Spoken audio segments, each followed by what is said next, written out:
এখন একটা নতুন শুরু হয়েছে নির্বাচন।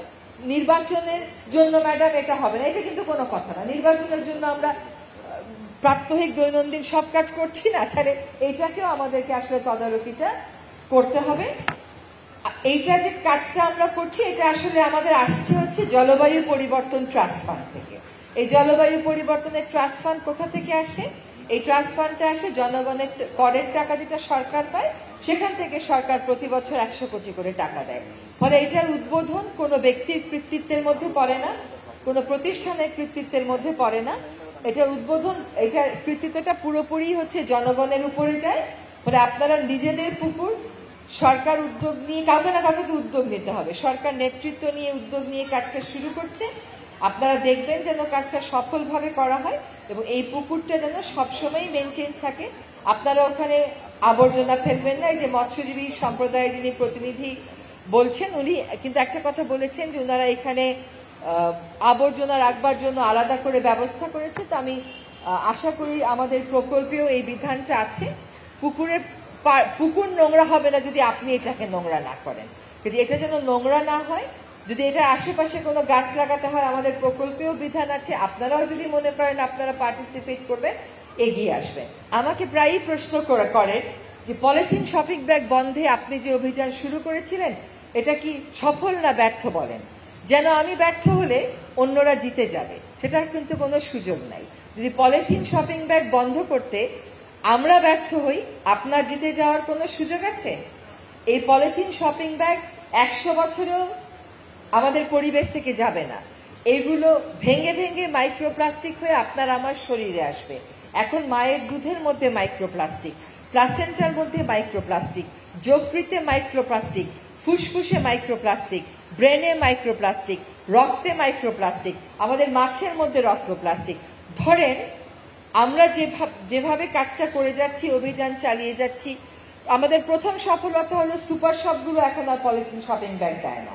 তো সুপার শপে যখন যান তখন মাছ কেনেন না, মাংস কেনেন না, সবজি কেনেন না, তখন তো বলেন না এইগুলো প্লাস্টিক ছাড়া আনবো কেমনে, তখন তো ঠিকই নিয়ে আসতে পারেন। আচ্ছা, আপনার দাদা যখন বাজারে যেত বা বাবা যখন বাজারে যেত, পলিথিন শপিং ব্যাগ বাজার থেকে নিয়ে আসতো না ছালার ব্যাগটা নিয়ে যেত হাতে করে? কোনটা করতো? ছালার ব্যাগ। তো আপনি কেন ছালার ব্যাগটা নিয়ে যেতে পারেন না? এরপরে এই প্রশ্নটা করার আগে একবার একটু চিন্তা করবেন যে আমি আমার কর্তব্যটা পালন করছি কিনা। শুনেন, গণতন্ত্রে প্রত্যেকটা নাগরিকের একটা ভূমিকা থাকে। আমরা যদি মনে করি নেতা নির্বাচন করে দিলাম নেতাই সব করবে, এটা কিন্তু করবে না। নেতা এবং নেতার পাশে যারা সুবিধাবাদীরা থাকে তারা কখনো এই কাজটা করবে না। জনগণকে এই কাজটা করতে হয়, নেতাকে জবাবদিহিতার মধ্যে রাখতে হয়। এখন পরিবেশের সাথে একটা কথা বুঝিয়ে বলি, পরিবেশের সাথে কিন্তু গণতন্ত্রের একটা সংযোগ আছে। গণতন্ত্রে যদি নাগরিকেরা মনে করে কি আর হবে, আগে যেরকম ছিল সেরকমই হবে, তাহলে কিন্তু আর কিছুই বদলাবে না। আগে যেরকম ছিল সেরকম যাতে না হয়, সেজন্য আমাদের 850 বাচ্চা প্রাণ দিয়েছে, আমাদের প্রায় 450 বাচ্চা অন্ধত্ব বরণ করেছে। আপনার বাচ্চা, আমার বাচ্চা। কাজে আগে যেমন ছিল সেরকম হবে ওরকম বলে বসে থাকার সুযোগ নেই। আগে যেমন ছিল সেরকম যেন না হয়, সেই ভূমিকা আমাদেরকে সকলকে রাখতে হবে। তো পরিবেশের সাথে গণতন্ত্রের একটা সম্পর্ক আছে। আপনার পরিবেশ অন্য কেউ এসে পরিষ্কার করে দিয়ে যাবে না, এখানে আপনাকে একটা ভূমিকা নিতে হবে।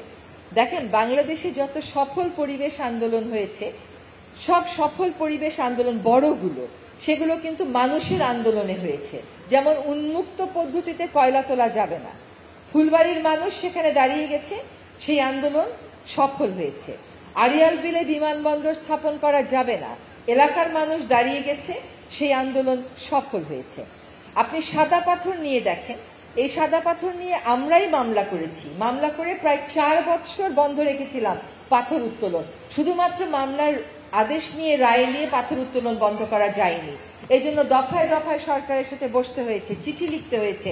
তখন আমি একটা এনজিওতে কাজ করতাম, ফিরে গিয়েও আবার এনজিওতে কাজ করব। 4 বছর মতো বন্ধ ছিল, তারপরে আবার যখন চালু হলো আবার সেটা, এবং আমরা 2 জন উপদেষ্টা সেখানে গেলাম। যাওয়ার পরে পাথর ব্যবসায়ীরা আমাদের গাড়ি ঘেরাও করে রাখলো, গরম গরম স্লোগান দিল। তারপরে যখন এই সাদা পাথরের তোলার বিরুদ্ধে যে রাজনৈতিক দুর্বৃত্তায়ন, সেটার চিত্র জনগণের সামনে আসলো এবং জনগণ বিক্ষোভ প্রকাশ করলো। আজকে কিন্তু ওই 7টা জায়গা থেকে পাথর তোলা বন্ধ হয়ে গেছে এবং এইখানে জনগণকেই ফুল ক্রেডিট দিতে হবে যে তারা এই আবেদনটা, এই বিক্ষোভটা, এই জনমতের চাপটা তৈরি করতে পেরেছে। এখন পলিথিন শপিং ব্যাগ নিয়ে আমাকে প্রশ্ন করার আগে আমি আমার মতো অভিযান করে যাচ্ছি। আপনারা দেখেছেন যে আমাদের কর্মকর্তা চকবাজারে যেখানে পলিথিন ব্যাগ বানায় সেখানে গিয়ে ওটা বন্ধ করতে গিয়ে তাকে মেরে তার নাক ফাটিয়ে দিয়েছে, তার এমনকি অপারেশন পর্যন্ত করতে হয়েছে। এইটা কি ধরনের একটা সমাজ আমরা গড়লাম যেখানে সরকার বলবে উৎপাদন করা যাবে না? সরকার কবে বলেছে বলেন? 2002 সালে। আজকে আমি কত সালে আছি? 2025 সালে। এতদিন পর্যন্ত পলিথিন উৎপাদনকারী ব্যবসায়ীরা জানে না দেশের আইন? জানে তো। আপনি অন্য আরেকটা দেশ দেখান যেখানে পলিথিন উৎপাদন বন্ধ করেছে সরকার, কিন্তু ব্যবসায়ীরা সিদ্ধান্ত নিয়েছে তারা উৎপাদন করবে এবং তারা উৎপাদন চালিয়ে যাচ্ছে। এরকম দেশ আছে পৃথিবীতে আরেকটা? এরকম দেশ নাই। 2002 সাল থেকে 2024 সাল পর্যন্ত যে আইনি বিধান কেউ কখনো প্রয়োগের কথাই বলে নাই, সেজন্য ওই পলিথিন উৎপাদনকারী ব্যবসায়ীরা মনে করলো কেউ কোনোদিন তাদেরকে আর কিছু বলবে না। তাদেরকে কিছু বলুক আর না বলুক, এই দেশটা তো তাদের বাচ্চাদের গায়েই তো মাইক্রোপ্লাস্টিক ঢুকতেছে, তাদের পরবর্তী প্রজন্মই তো পঙ্গুত্ব বরণ করবে।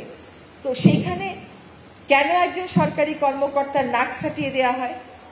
এখন র্যাব একটা গুরুত্বপূর্ণ ভূমিকা পালন করছে, তারা মার্কেট মনিটরিংও শুরু করে দিচ্ছে। কিন্তু আমার কথা হলো যে যেটা আইনে নিষিদ্ধ, এটা শিক্ষিত পলিথিন ব্যবসায়ীদেরকে আমাদের আইন প্রয়োগের মাধ্যমে বুঝাইতে হবে কেন?